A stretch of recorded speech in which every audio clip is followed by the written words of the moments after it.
NIM-nya 18 10 20 10 21. Saya dari PSIK 5A kelompok A1. Di sini saya akan membuat video tentang edukasi permasalahan di masyarakat.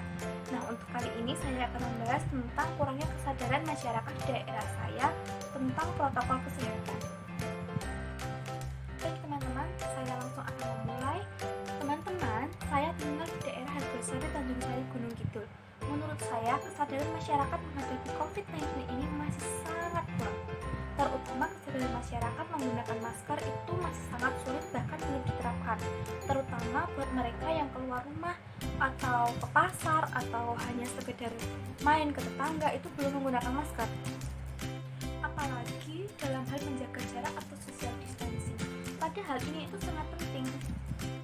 Jadi teman-teman, kemarin baru-baru ini itu adalah salah satu kerabat, salah satu warga di desa saya itu meninggal di suatu kota X.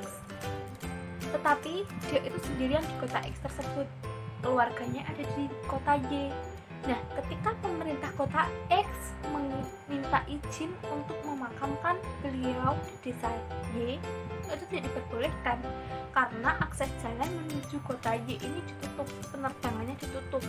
Nah, karena si beliaunya yang meninggal itu punya saudara di desa saya, maka pemerintah desa X meminta izin ke desa saya untuk memakamkan beliau yang meninggal itu. Dengan mudahnya pemerintah desa saya itu mengizinkan beliau untuk dimakamkan di desa saya. Lalu pemerintah desa saya itu hanya meminta surat bahwa beliaunya yang meninggal tidak terkena COVID-19. Padahal kita tidak tahu yang dilakukan dia di kota X itu ngapain aja, ketemu sama siapa aja, kontaknya dengan siapa aja, kita tidak tahu karena dia kerjanya ada di pabrik, jadi kita tidak tahu. Nah, selanjutnya pemerintah desa saya itu dengan mudahnya menerima itu. Terus ada kegiatan melayat juga di desa saya itu. Kegiatan melayat dan juga hajatan itu seperti sudah normal seperti biasanya. Hanya saja kadang mereka menggunakan masker dan juga cuci tangan. Akan tetapi yang masih sangat saya sayangkan adalah untuk kegiatan social distancing.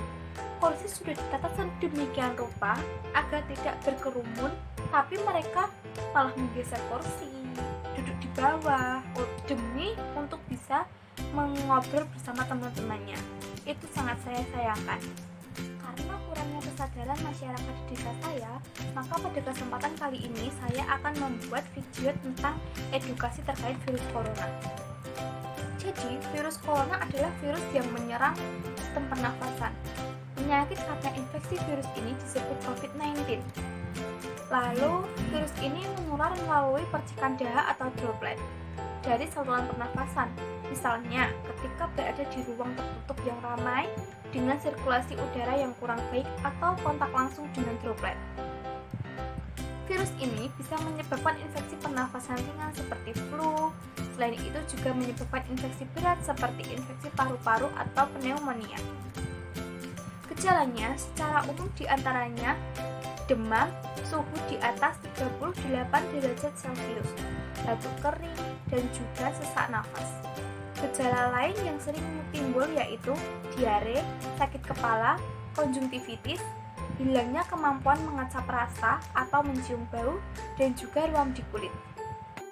Nah, seseorang dapat tertular COVID-19 melalui berbagai cara, diantaranya yang pertama, tidak sengaja menghirup percikan ludah atau droplet yang keluar saat penderita COVID-19 batuk atau bersin.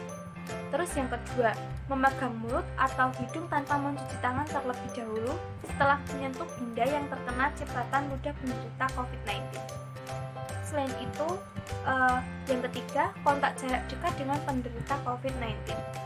Nah teman-teman, untuk menghindari agar kita tidak tertular oleh COVID-19 ini, kita bisa menerapkan cara berikut ini. Yang pertama, terapkan physical distancing, yaitu menjaga jarak minimal 1 meter dari orang lain dan jangan keluar rumah jika tidak ada keperluan mendadak.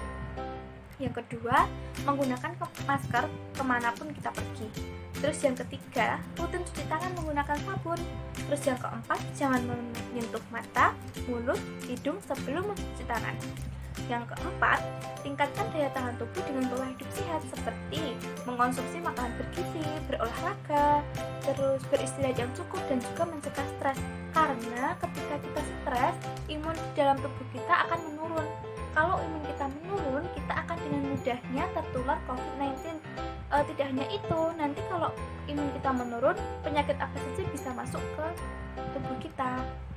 Terus selanjutnya adalah hindari kontak dengan penderita COVID-19. Orang yang dicurigai positif terinfeksi virus corona atau orang yang sedang sakit demam, batuk atau pilek. Selanjutnya, tutup mulut dan hidung dengan tisu saat batuk atau bersin. Kemudian, buang tisunya ke tempat sampah. Terus selanjutnya, jaga kebersihan benda yang sering disentuh dan kebersihan lingkungan, termasuk kebersihan rumah. Nah teman-teman, itu saja ya edukasi dari saya, semoga bermanfaat. Semoga kita selalu dalam lindungan Allah Subhanahu wa Ta'ala. Jangan lupa pakai masker, cuci tangan, dan juga menjaga jarak. Nah teman-teman, mohon dengan sangat untuk kalian yang sedang dalam pengawasan atau ODP, mohon dengan sangat untuk tidak keluar rumah terlebih dahulu sambil menunggu hasil selanjutnya. Karena itu sangat berbahaya ketika Anda positif tapi Anda tetap berkeliaran di luar rumah, itu akan sangat membahayakan untuk masyarakat sekitar. Sekian dari saya, terima kasih. Wassalamualaikum warahmatullahi wabarakatuh.